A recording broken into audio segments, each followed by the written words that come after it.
Educators Lead, Episode 3. For every behavior that you do not see, that you want to see, it's either because you haven't taught it, you haven't modeled it, or you haven't expected it.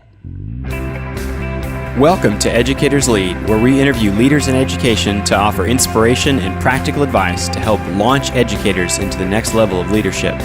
I'm your host, Jay Willis, and I want to thank you for subscribing to our show.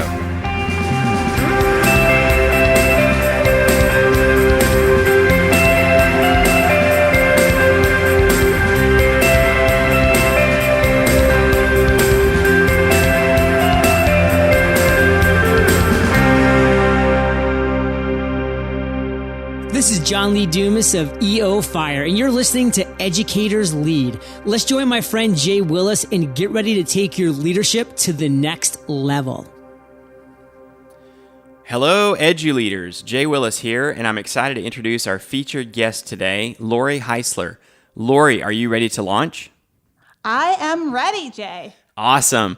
Lori has dedicated her life to developing the potential of others so they can make a positive and lasting impact on the world. Prior to starting her company, The Leadership Influence, Lori served 14 years in public education. She served as an elementary classroom teacher, behavior coach, and school administrator.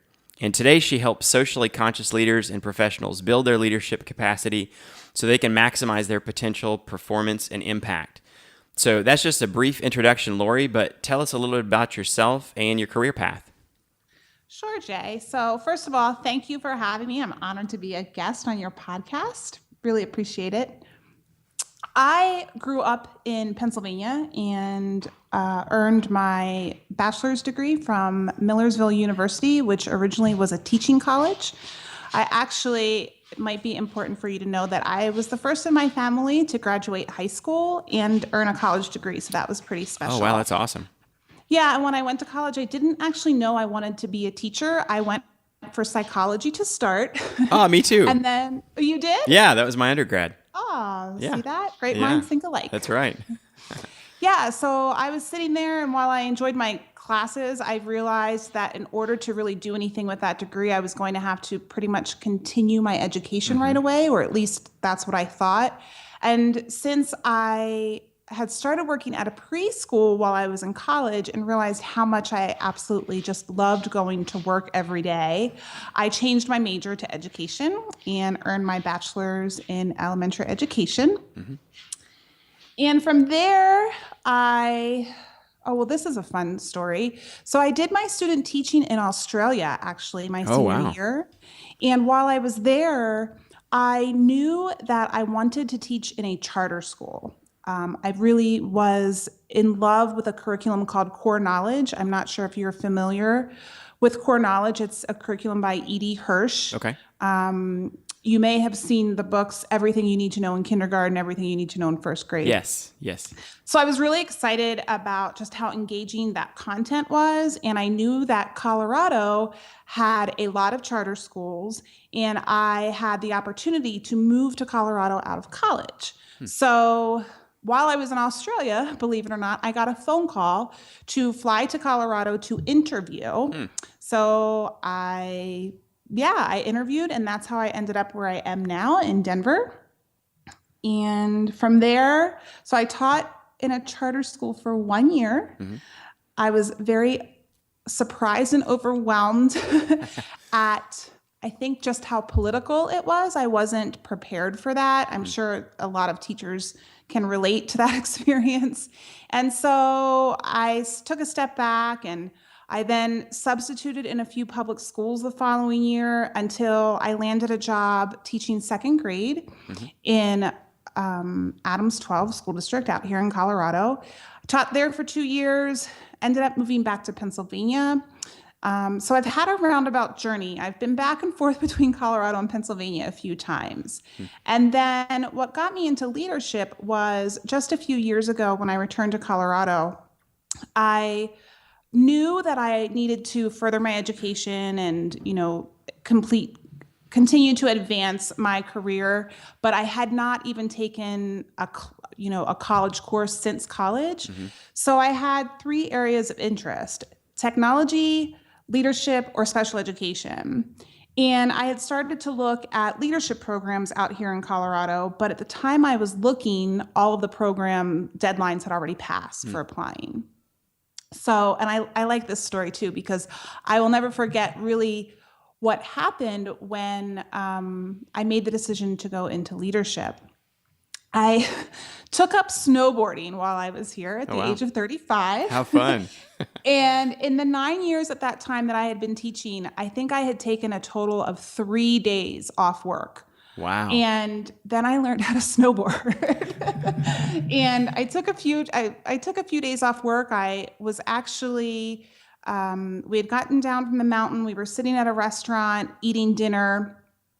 And I got a phone call from the University of Denver telling me that I had been recommended for their Ritchie Principal Program, which was very surprising to me because that program is very prestigious and I had never applied.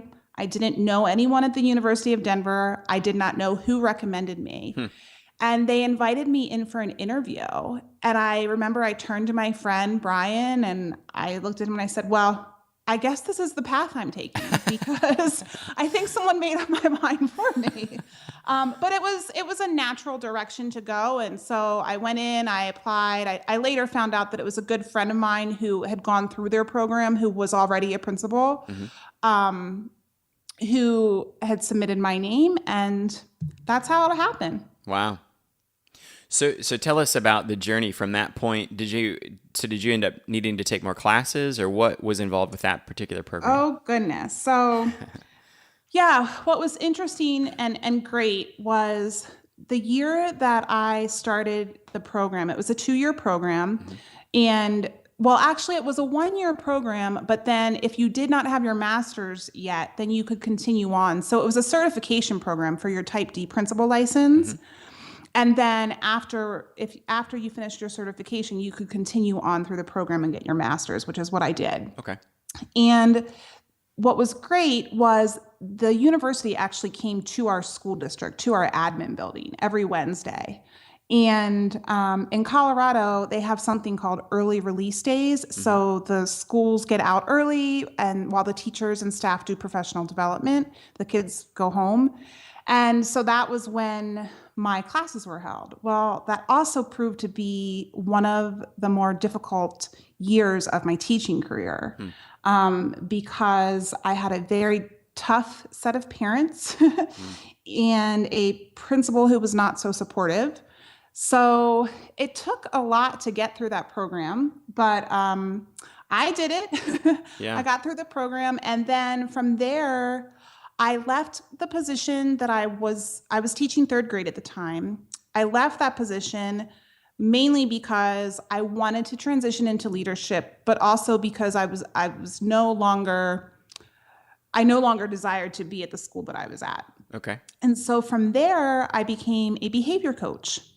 And I would say one of my biggest strong suits as a teacher was relationships with kids and just being able to service special needs and behavior management. That was like my baby. So being a behavior coach was actually probably my favorite job in teaching. It was so much fun. And then from there, I had a really great leader and principal and mentor who suggested that if I can get an assistant principal job, to take that assistant principal job. He did not have it in his budget to hire an assistant principal, or he let me know he would have created that opportunity for me. So I did. After a half a year as a behavior coach, I interviewed, and this is great too. The very first assistant principal interview that I had, I remember looking in the mirror that day before I left my house saying, okay, this is going to be good practice, Lori. And I ended up getting a job on the spot. So it was shocking, needless to say. Great practice then. That's great. Yeah. And what was interesting about that too was I was hired at a bilingual school, and I do not speak Spanish. Oh, wow. And it's actually was considered a high needs school and a hard to serve school. So the population was 98% free and reduced lunch, 68% identified English language learners, second English language learners, sorry. And they just, it was in an area, the school was in an area of Denver that it was just hard to fill. But I am happy to say that experience taught me a lot, because we went from a school that was yellow on the, on the school report card. It had been yellow for a really long time, and my leader, I will definitely credit her because she was there for 8 years, finally took it from yellow to green. So we were all very proud of that. Yeah. So you ended up as an assistant principal. Yes. So let me backtrack just a little bit for our listeners here about the path to assistant principal. So those times when, you were taking classes and it was a particularly difficult year as a teacher or semester as a teacher, what was it that kept you going during those times? Honestly, there's one person that kept me going. There was a woman named Becky, and I'll back up too. Thanks for asking that. That's a great question. So I know I shared with you that I was the first person in my family to graduate high school. Well, when I first sat down to class with the Ritchie participants, I'll never forget the first day, because I really questioned what I was doing there. I didn't feel like I belonged. Everyone around the table seemed very prestigious and elite. And that's when I realized the opportunity that I had. I did not know they actually nicknamed the University of Denver the Harvard of the West, but not being from Colorado, I didn't have that history. And so not only was I having a difficult year in the classroom with my principal, but I also really struggled just, I guess, having the confidence in knowing that I belonged at the table. And what got me through was a woman named Becky in my program, and another woman named Priscilla. And Becky said to me, "Lori, you've come this far."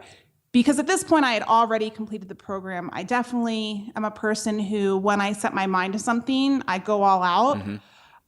But I really wanted to take a break before moving on and finishing my master's. And Becky had just suggested, "Look, I know you had a tough year, and I know you don't really know, where you're going or what you're doing next year, but take it from me, the best thing you can do is finish your master's. You never know what's going to happen, and you've worked so hard."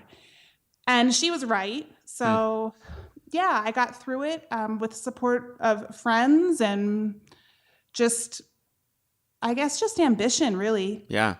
That's so great. I can look back at my own life, as I'm sure probably most of us can, and it seems like in so many of those times when things are the most difficult and seem the most hopeless, it's really just that one person that reaches in to our lives, who really can see us not just for who we are, but for who we can be, and who just speaks to us and says, you can do this, Yeah, and it's funny because when I think about it, that's actually the kind of leader that I aspire to be, right? I always want to be the person supporting and encouraging and motivating and helping someone even when they're down on themselves.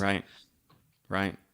That's great. So real quick, what would you say was your worst moment as an educator? Like, if you could go back to that point in time that you would say was probably your worst moment, whether as a teacher or as a school administrator, and tell us that story. Take us to that point in time. Goodness, there are a few that come to mind, actually, I'm sorry to say. I would have to say, one of the kind of themes that ran throughout my career was supporting special needs students and the politics behind that, and how our systems are not set up in a way, is my complete opinion, to really support the needs of all of our children. And there have been a few times in advocating for special needs students that I have been shut down. And one time particularly was when I was up for a contract in Pennsylvania, and I actually had the head of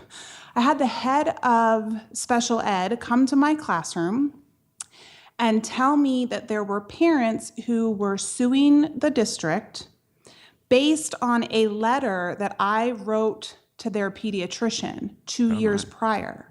So I had their student 2 years before this moment happened. And I wrote a letter just indicating some of the things that I was seeing in the classroom. And it's what I was taught to do in Colorado. We did it all the time for special needs students and families. And those parents 2 years later came back to the district and said, you knew our child needed servicing. We even had a teacher who wrote our child's doctor or psychologist, and you didn't do anything about it. So I'll just say, to kind of make a long story short, the district asked me to make sure if I had any files in school about that child to take them home. And in the end, I did not get a contract.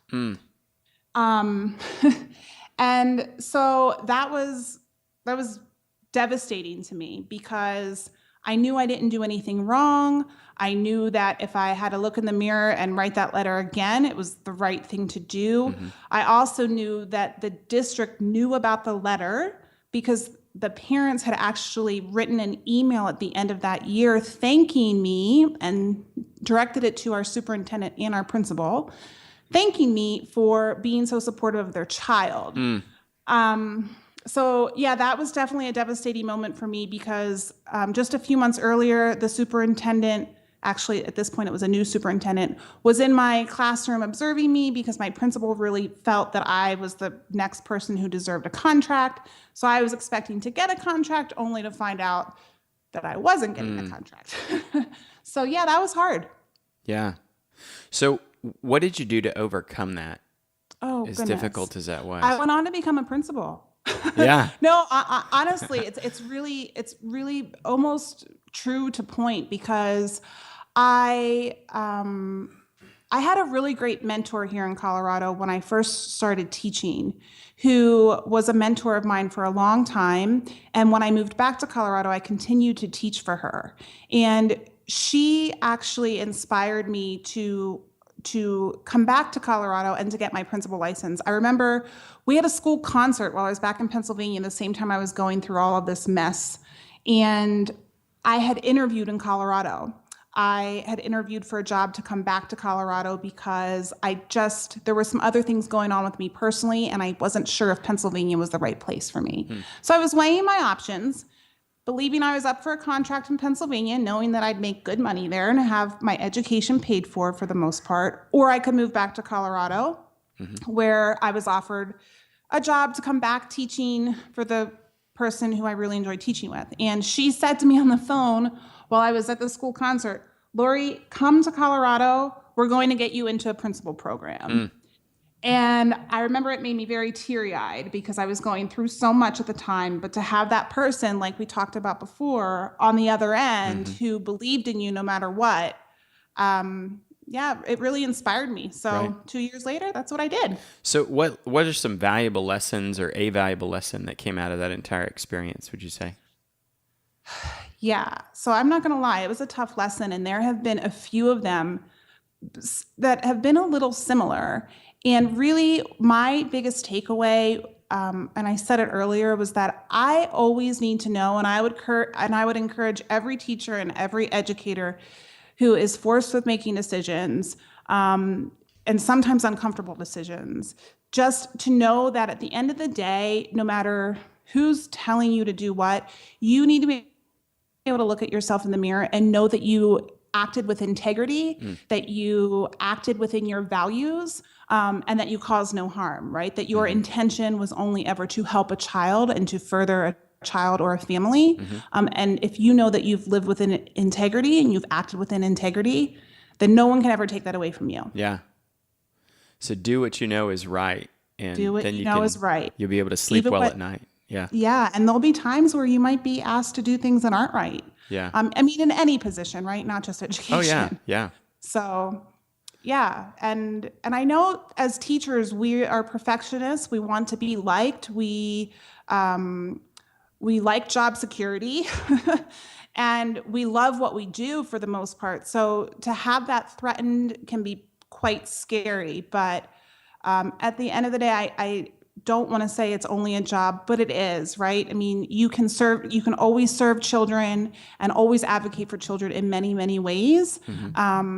But know that you are the right person for the job and just stick true to who you are and what you value. That's great. So what would you say has been your best moment? If you were to just choose one, I'm sure there's been several of those as well. But if you could just kind of I'm sure. If you could just take us, though, to one moment in time that you would consider just one of your absolute best moments as an educator, take us to that story. Oh, goodness. Oh, I have two. Okay. I have two. Okay, I'll share one really quick. We have time for two. Go ahead. Okay, good. Yay.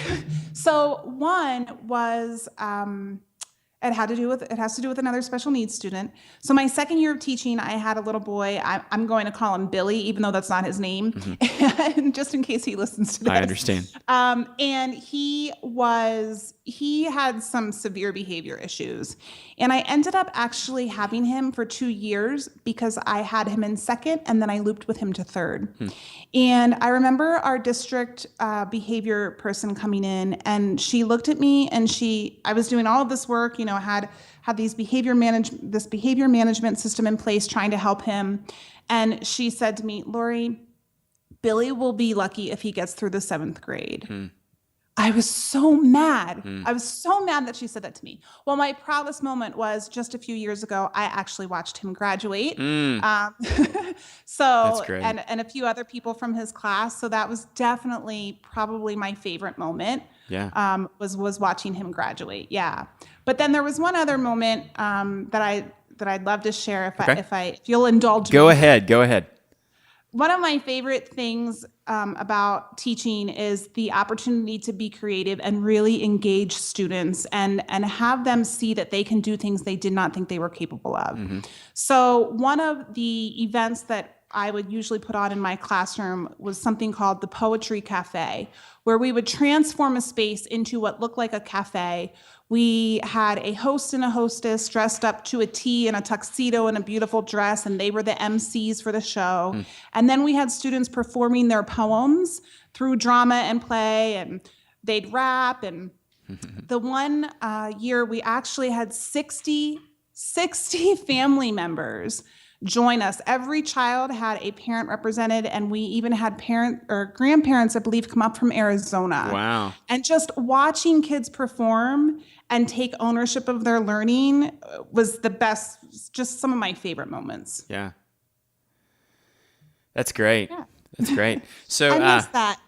yeah. So we're gonna transition now into some rapid fire questions if you're ready for those. Uh-oh. Okay, Yeah, I'm just going to run through several. Okay, go easy on me. Yeah. So the first question is, what was your biggest strength as a school leader? Oh, for sure. Relationships and rapport with people, Okay. with staff and students and families. Okay. Hands down. What would you say was your biggest weakness? Oh, the small details. Like I'm not a spreadsheet person. I'm a big picture kind of person. So small details and making sure that all my I's were dotted and T's were crossed. Right. The minutia, right? The minutia. Yeah. Yes. So what 1 or 2 books would you most recommend to other school leaders? I would recommend Courageous Conversations. I cannot remember who the author is. And The Leadership Challenge. Those are 2 books that I would recommend. Okay. Why would you recommend those 2?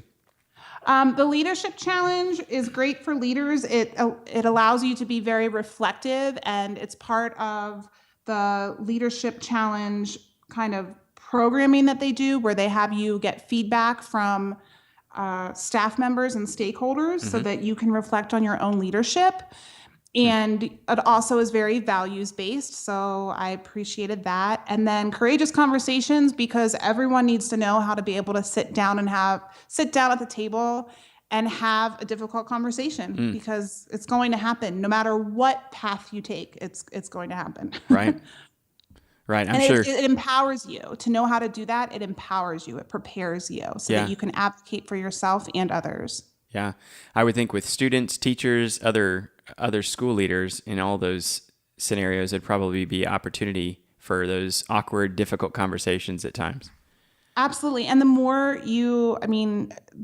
you practice it, the better and easier it gets. And there Right. are some conversations that will never be easy, but if you can acquire those skills to be a good conversationalist, to be a great listener, to kind of know what your goals are for the conversation and how to adapt your style, then the best you can do is prepare. Yeah.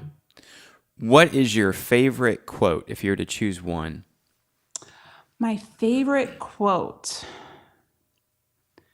I think it's be the change you want to see in the world. I really believe that I believe that every person is a leader through the way they live their life. And I like to live my life knowing that I can be a role model to others. So if there's a change I want to see, then it's up to me to do something about it. And then hopefully by living my life that way, then other people who I inspire and who believe in me are encouraged to do the same. Right. It kind of reminds me that more is caught than taught, that quote. Yeah. Yeah. It's just people are watching what you do more than what you say. Yeah. Mm-hmm. Right. Yeah. Because we definitely learn without knowing it sometimes. Right. Right. Especially our children. Yeah. So what one piece of advice do you have for other edu-leaders out there working with the educators that they lead, like the other teachers? Yeah. So I would say, and I'm terrible at remembering. I'm terrible at giving credit for the people who I quote. So forgive me, but somewhere along the lines, I picked up this lesson, and it was, for every behavior that you do not see, that you want to see, it's either because you haven't taught it, you haven't modeled it, or you haven't expected it. And so I think a lot of times as leaders, we forget that every single person has room and opportunity to grow. And if we're not seeing something, whether it's from a child or whether it's from a staff member, it's most likely because we haven't taught it, we haven't modeled it, or if we have, we haven't explicitly expected it. And if you've done all three of those things, where you've taken the time to offer that person support, to give them some extra help, to model that behavior for them, and you know that you have expected it and made your expectations clear, then it's time, most likely, for a difficult conversation. Right. That's awesome. So, that is great advice. Great advice. Thanks. So what advice do you have for edu-leaders working with the student population they serve? Oh, goodness. I just want them to remember that they're kids and to play as much as they can and to engage them and care for them as much as they can. I know and understand wholeheartedly the expectations that we have put on teachers and that we have put on educators. And I am a firm believer, and I know that there are many administrative people that would not agree with me, but I'm a firm believer that the social and emotional development of children is as important, if not more important, than their academics even, because it's the success factors and their social and emotional well-being that's going to get them through life when things get hard. So I would just say, take the time, take those moments that they can to teach those lessons and be intentional about it. That's great. And kind of what I felt like I heard, at least it was one of the takeaways or something that just made me think of, since I have, 9-year-old, a 4-year-old, and a 2-year-old, is God that bless you. thanks. Yeah. When I'm least effective as a parent is usually when I am the most, I don't know if I'd say wrapped up in myself, but I'm just definitely the most kind of stern. And when I'm most effective and I'm most engaged and I'm having the most fun and I have the greatest influence is when I'm very when I'm proactive, first of all, but then I'm having fun and I'm being playful and not just, I'm Mr. Uptight adult and you're the child and you need to do what I say. So and maybe it's completely not even related to what you were saying at the beginning, but it just made me think that when I am most effective as a parent, and I'm sure that, when you're most effective as a leader for students is really when you're proactive, you're intentional, but also you try to have fun with it and don't just act like a super stuffy adult all the time and maybe just have some fun with the kids, Oh, absolutely. There were definitely days where I mean, we all have been there where we've come in and we don't feel like being there. We've got 1,000 other things going on in our lives. And those were the days where if I knew that tomorrow was going to be that way, or if I knew I was getting in that rut, that I would work to figure out what I could do the next day or that week I would take one lesson even and just say, we're going to have fun with this. I'm going to dress up. I'm going to be silly. We're going to just have fun. And we need to do that for our children. We need to do it. We need to do it consistently. Obviously, you can't do it for every lesson that you deliver. But yeah, when they see you having fun, they're going to have fun. And that's what they're going to remember. They're going to remember the joy of learning. And be more engaged, I'm sure. Exactly. Right. They're going to be learning without even realizing they're learning. Right. And isn't that what we would want as adults too, right? I mean, we wouldn't want to sit at a desk for 6 to 8 hours just being talked to. We want to engage with our learning. And enjoy what you're doing. Right. Yeah. Right. Have a good time. And sometimes even have those side conversations. Yeah. That's great. So how can people connect with you? Sure. So I actually have a website that's called The Leadership Influence. You can find me at theleadershipinfluence.com. And actually right now there is a free 14-day challenge that they could log on to, and I will send you a quick little micro action leadership challenge every day for the next 14 days. Great. And final piece of advice for a school administrator or someone who wants to become a school administrator one day. My final piece of advice. I would say that my final piece of advice is to remember that a leader's most important job is to develop the people around them. Someone helped develop you, so it's really an opportunity for you to give back.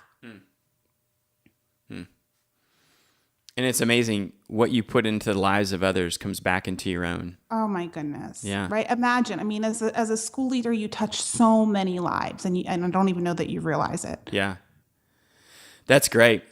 Fantastic. Well, EduLeaders, this has been a great interview today. For the show notes of today's show and other resources, visit educatorslead.com and type the word Lori into the search tool to find her show notes. Lori, thank you for sharing your journey with us today. And that wraps up another episode of Educators Lead. This podcast is brought to you by Mometrics, the #1 test preparation company. Mometrics offers study materials for over 1,800 different exams, including the SAT, ACT, GED, end-of-course exams, state standard exams like the STAR, teacher certification exams, advanced placement, CLEP, ASVAB, GRE, and so many more. Mometrics takes the mountains of information students could be tested over for any given exam and boils it all down to just the fluff-free golden nuggets of information that are most likely to be on the exam. They couple that with some great study tips and test-taking strategies to help students maximize their test scores.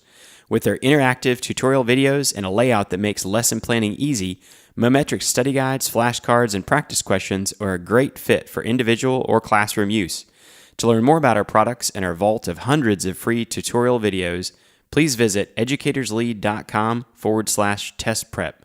That's educatorslead.com/test prep. EduLeaders, thank you for joining us on Educators Lead. Visit us at educatorslead.com for everything we talked about today, free resources, and much, much more.